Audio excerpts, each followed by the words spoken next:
বহুদিন আগের কালের একটি ঘটনা আমি তোমাদের সাথে শেয়ার করতে যাচ্ছি। এক গ্রামে থাকতো এক মনীষী। তিনি হঠাৎ হাদিসে পড়তে পেল যে যদি কারো অনেক সম্পদ থাকে তা কোরবানি দিতে হবে। সে বাড়িতে চলে যায়। এসে সে তার স্ত্রীকে ডাক দিল।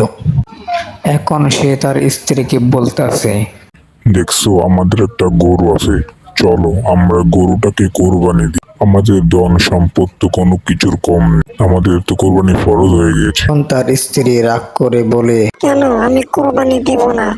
আমার এই গরুকে আমি বিক্রি করে অনেক টাকা পাবো। এই টাকাকে আমি সুদের উপর লাগাবো, তাহলে আমাদের আরো অনেক টাকা হবে। তুমি কেন বুঝতে পারছো না? তারা দুজনে বাইরে এসে দেখতে পেল গরুটি মারা গিয়েছে। তখন স্বামী বলতে থাকে, দেখছো, লোভ করা ভালো না, আল্লাহর মাল আল্লাহ নিয়ে যাবে। তখন তারা দুজন ঝগড়া করে খুব। এই জন্য লোকেরা বলো, সম্পদ থাকতে সম্পদের কদর করো।